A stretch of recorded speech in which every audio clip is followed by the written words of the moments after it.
ఈ షణ్ముఖ విషయం చూస్తుంటే ఐశ్వర్యం వచ్చింది ఆ ఏడే, అడుక్కు తింది ఆ ఏడే అని సామెత ఉంది.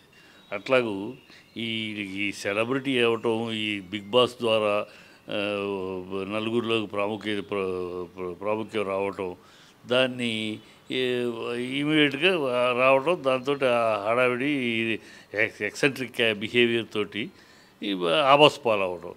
వీళ్ళకి ఓ భగవంతుడు ఏదో ఒక అవకాశం ఇచ్చాడు ఓ నలుగురిలో పాపులారిటీకి. ఆ పాపులారిటీని సక్రమంగా వాడుకొని గౌరవంగా బతకటం కాకుండా ఆ చిల్లర బుద్ధి, చిల్లర లక్షణాలు, వాళ్ళ క్యారెక్టర్ లేని వాళ్ళు. అసలు బిగ్ బాస్లో అదే బిగ్ బాస్.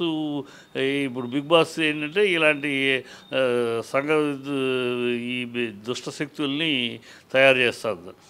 వాళ్ళ అసలు ఎంట్రీకి, వాళ్ళ నామినేషన్కి పిలిచి వాళ్ళని ఒక సెలబ్రిటీలు చేసి వాళ్ళు ఏదో పెద్ద స్పెషల్గా చేసి ఇలాంటి అది బిగ్ బాస్ సృష్టిస్తుందన్నమాట. అందుకని బిగ్ బాస్ ప్రోగ్రామే ఒక దరిద్ర ప్రోగ్రామ్. ఆ ప్రోగ్రాం నుంచి ఇలాంటి చెత్త క్యారెక్టర్లు కాక మంచి క్యారెక్టర్లు ఎలా వస్తారు? వీడు అంటే వీడు వీడు డ్రగ్గు, వాళ్ళ అన్న పెళ్ళికి ఫిక్స్ చేసుకుని పెళ్లి చేసుకుని వారంలో విడాకులు ఇంకో అమ్మాయి వెనకాల ఏదో చిల్లరతనంగా మనుషులు ఆ అమ్మాయి కేసు పెట్టింది. అసలు ఆ అమ్మాయి కేసు పెడితే, ఆ డాక్టర్ అమ్మాయి వైజాగ్ అమ్మాయి కేసు పెడితే, ఆ కేసు మీద ఇతను పట్టుకోవడానికి వస్తే దెబ్బకు 2 పెట్లు అన్నట్టు ఇద్దరు దొరికారు. మళ్ళీ ఈ క్యారెక్టర్లెస్ ఫెలోస్, క్యారెక్టర్లెస్ అయ్యి భగవంతుడు ఏదో తంతె అన్నట్టు తంతె గాలిబుట్లో పడ్డు ఒక లెక్కలో గౌకని సెలబ్రిటీ అయ్యారు. సెలబ్రిటీ అయ్యి నలుగురిలో పాపులర్, ఫ్యాన్ ఫాలోయింగు వచ్చింది. గౌరవంగా దాన్ని కాపాడుకుంటామా? ఆ స్థాయిని నిలబెట్టుకుంటామా? ఆ స్థాయిని కాపాడుకుంటూ ఇంకా ముందుకెళ్తామా? ఇలాంటి దౌర్భాగ్య పనులు, డ్రగ్స్ అంటే వీళ్ళు ఒరిజినల్ క్యారెక్టర్ ఈ చిల్లర బుద్ధి. అక్కడ ఏదో లక్కీగా దాంట్లో వెళ్ళటం, సెలబ్రిటీ అవ్వడం తప్పితే వీళ్ళ ఒరిజినల్ ఈ చిల్లర గ్యాంగ్ ఇది. చిల్లర బాపతు వీళ్ళ మనసులు, వీళ్ళ వ్యవహారాలు, వాళ్ళ బుద్ధి వక్ర బుద్ధి. అందుకని దొరికారు వాళ్ళు, దొరికారు. అంటే ఈ దౌర్భాగ్యపు మనుషులు అసలు ఎంకరేజ్ చేయటము, వీళ్ళని కంటెస్టెంట్గా తీసుకుంటాం బిగ్ బాస్ తప్పు. బిగ్ బాస్ మనుషుల్ని సెలెక్ట్ చేసేటప్పుడు, కంటెస్టెంట్గా సెలెక్ట్ చేసేటప్పుడు ఫ్యామిలీ చూసే ప్రోగ్రామ్ అది, ఫ్యామిలీలు చూసే ప్రోగ్రాము. అలాంటి ప్రోగ్రామ్ అని చెప్పుకుంటున్నారు. దాంట్లోనేమో ఇలాంటి క్యారెక్టర్ల మీరు కంటెస్ట్గా సెలెక్ట్ చేసేటప్పుడు వాళ్ళ కంటెస్ట్ యొక్క స్టేటస్ ఏంటి, స్టేచర్ ఏంటి, వాళ్ళ సొసైటీలో వాళ్ళు ఏంటి, ఏవి చూడరా. వాళ్ళు ఏ నేపథ్యంలో ఉన్నారు. అప్పటికీ ఇతను ఇంతకుముందు డ్రంక్ అండ్ డ్రైవ్లో పట్టుకున్నారు, ఓసారి యాక్సిడెంట్ చేశాడు. ఈ నేపథ్యాలు ఉండగా ఇలాంటి వాళ్ళని ఇప్పుడు అభిమానులకి ఐ ఓపెన్ అయింది. ఇలాంటి ఎదవనా మనం ఫాలో అవుతుంది, ఇలాంటి ఎదవగా మన అభిమానులం అయింది, ఇలాంటి ఎదవ సోదరులుగా మన అభిమానులం అని చెప్పి వాళ్ళ అభిమానులందరికీ ఐ ఓపెన్, కళ్ళు తెలుసుకున్నాయి. మనం ఎవరిని పడితే వాడిని నెత్తిన పెట్టుకోకూడదు అని ముందే ఎగబట్టం. ఫ్యాన్స్ ఈ ఫ్యాన్స్ అన్ని మాట పెట్టుకుని ఇలాంటి ఎదవల్ని సెలబ్రిటీలు చేయటం. వాళ్ళు ఏంటంటే సెలబ్రిటీలే సమాజాన్ని చేసేదంటే ఇది డ్రగ్స్.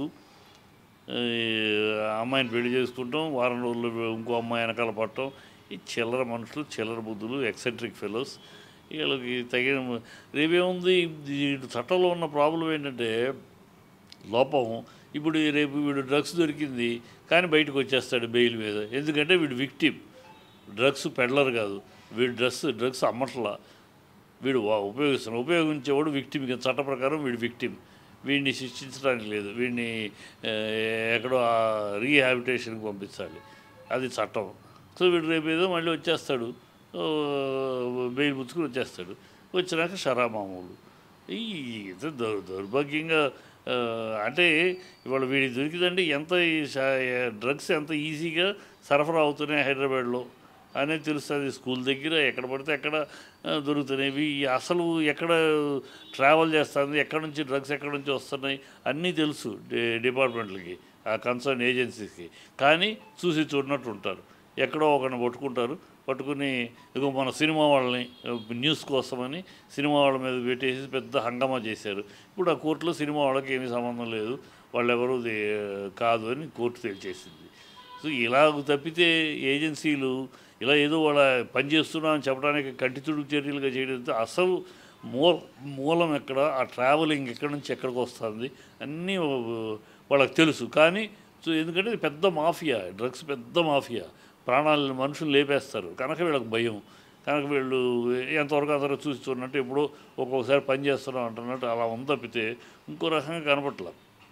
ఇది ఇప్పుడు వీడికి అందిందంటే వీడికి ఇంట్లో కూర్చొని అంటే ఎంత ఫ్రీగా ఉందన్నమాట డ్రగ్స్ హైదరాబాద్ అంత ఫ్రీగా. కొంచెం నీకు పేరుంటే చాలు నీ దగ్గరికి తెచ్చి తెచ్చి వచ్చేస్తుంది. పేరు అది అంటే వీడు పేరు సంపాదించుకుంది డ్రగ్స్ కోసమనా? వీడి గౌరవం వచ్చి వీడికి సెలబ్రిటీ అయ్యింది, వీడికి ఆ మంచి టైం వచ్చింది ఈ డ్రగ్స్ వాడమనా? ఈ దరిద్రులు సన్నాసులు. అందుకనే చెప్పిన ఐశ్వర్య వచ్చింది ఆ ఏడు, అడుగుతే ఎంది ఏడే ఆ ఏడే అంటారు. అదే సామెత వీళ్ళకి. సెలబ్రిటీ అయింది ఈడే, ఆవాస్పాలు అయింది ఈడే. ఇది వేస్ట్ మెటీరియల్స్. వీళ్ళని గురించి వాళ్ళకి ఇంకా మీడియా కూడా వాళ్ళకి అనవసరంగా హైప్ ఇస్తుంది. వాడి గురించి ఇగ్నోర్ చేయాలి. వాడిని గురించి వాడేదో పెద్ద గొప్పవాళ్ళలాగా వాడు డ్రగ్స్ దొరికాడు పెద్ద న్యూస్ లాగా వాడికి అంత సెలబ్రిటీ ఇవ్వడం, మీడియా కూడా ఇలాంటి ఎదవల్ని 10 మాటలు వాడి మీద చూపించడం, వాడిని గురించి పెద్దగా చెప్పడం కూడా తప్పే. ఎందుకంటే ఇలాంటి సన్నాసులు సెలబ్రేట్ అవుతాం సమాజానికి మంచిది కాదు.